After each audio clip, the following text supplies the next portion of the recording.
की रोटी और छाछ पी जाती थी।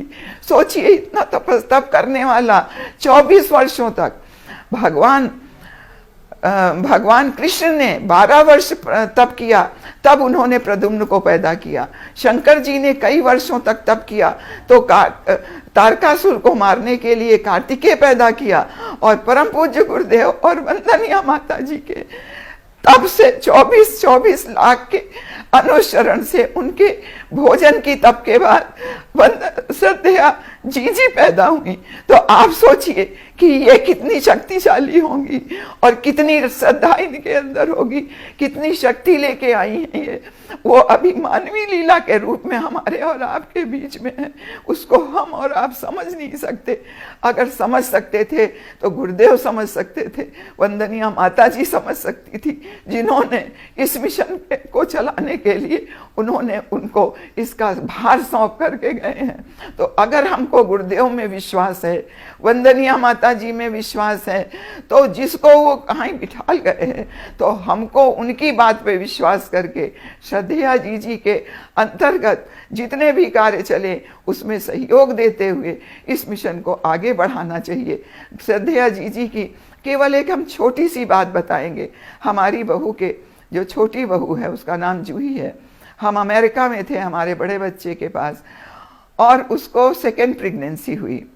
अब उसने हमको वहाँ पे फ़ोन किया कि मम्मी अगर इस बार बेटा हो जाता तो कितना अच्छा रहता, हम लोग के ख़ानदान में कोई बेटा नहीं है। तो हमने कहा बेटी, अब चाहे बेटा हो चाहे बेटी, अब तो आ गया, तुमको तो करना ही पड़ेगा, लेकिन तुम एक काम करो, तुम जीजी से फ़ोन करके बात कर लो और जीजी जो कहेंगी समझ लो ठीक है। उसने जीजी से, क्योंकि वो यहाँ रहती थी पहले, ब्रह्मवर्चस्व में रहती थी, तो जीजी से उसका काफ़ी बातचीत हो जाती थी। तो उसने जीजी को फ़ोन किया तो जीजी ने कहा तू जो चाहेगी हो जाएगा। तो सोचिए कौन कह सकता है, अभी 1 महीने का बच्चा पेट में है, जो तू चाहेगी हो जाएगा। तो ये कौन कह सकता है? जिसके अंदर वो शक्ति हो कि जिसकी आत्मा को चाहे वो बुला ले और पेट में डाल दे, तो ये बड़ी शक्ति है। एक और हम आपको बात बताते हैं जीजी की। एक इनकम टैक्स ऑफिसर थे और उनके बच्चे नहीं थे, तो वंदनीय माता जी के समय से आते थे और माता जी से करते थे, परम पूज्य गुरुदेव की समाधि स्थल पे जाके प्रार्थना भी करते थे, लेकिन उनके बच्चे नहीं हुए। एक बार वो ऐसे ही कि भाई अब माता जी तो चली गई, अब क्या होगा, ऐसे ही अपने किसी काम से यहाँ आए थे देहरादून, तो वो शांति कुंज में रुक गए, हम लोग को जानते थे। तो उनकी वाइफ और वो दोनों जीजी के पास गए होंगे, तो आके हम लोगों से कहने लगे कि देखिए माता जी तो हमें बच्चे दे नहीं पाई, और जीजी कहती हैं अगली बार आना तो अपने बच्चे लेके आना। मेरे तो बच्चे ही नहीं, मैं कहाँ से लेके आऊँगी। हमने कहा ऐसी बात मत सोचिए, आप जीजी को छोटी बात मत समझिए, उन्होंने कह दिया है तो आपके बच्चे होंगे। तो वो गई और अपने उसके 2 बच्चे हुए, दोनों बेटे हुए, ट्विन डिलीवरी हुई उसकी।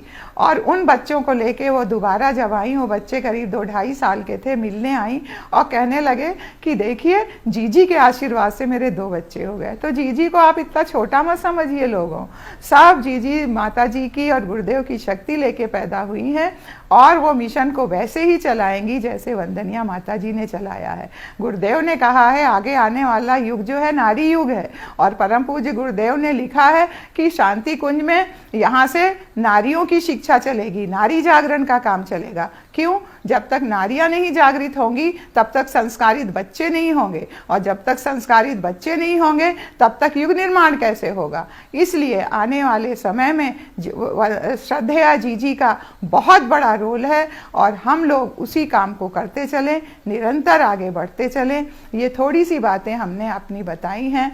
आशा है कि आप लोग अब इस मिशन को, परम पूज्य गुरुदेव का मिशन और ये भगवान का मिशन है, उसका प्रमाण क्या है कि ये भगवान का है, व्यक्ति का चलाया मिशन नहीं है। क्योंकि व्यक्ति का चलाया हुआ मिशन क्या होता है, वो चलाई हुई संस्थाएं धीरे धीरे कमज़ोर होने लगती हैं, लेकिन भगवान का बनाया हुआ मिशन, भगवान की चलाई हुई योजना क्या होती है, वो दिन पर दिन बढ़ती चली जाती है। जो आज इतने करोड़ हमारे कार्यकर्ता हैं गायत्री परिवार के, सब सदस्य हैं वो करोड़ों की संख्या में हो गए हैं और परम पूज्य गुरुदेव के समय में लाख की संख्या में थे।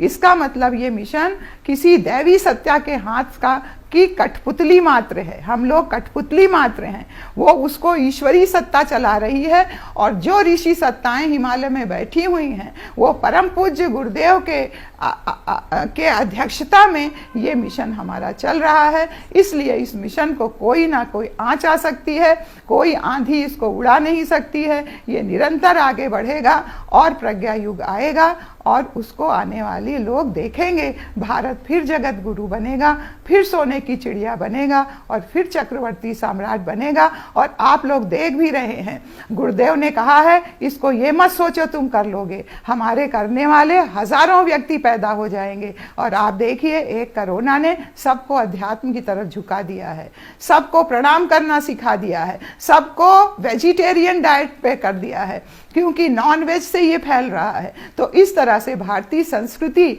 अब पूरे विश्व में छा जाएगी आने वाले समय में। जैसा कि गुरुदेव ने कहा है, एक धर्म होगा मानव धर्म, एक जाति होगी मानव धर्म, एक भाषा होगी जिसको सब लोग बोलेंगे। एकता, ममता, समता और शुचिता का समय आ जाएगा। ये आने वाले समय में आने वाला है। ओम शांति शांति शांति। हमारे YouTube चैनल शांति कुंज वीडियो गायत्री परिवार को सब्सक्राइब करें एवं बेल आइकन जरूर दबाएं ताकि गायत्री परिवार की विभिन्न गतिविधियों की जानकारी आपको मिलती रहे।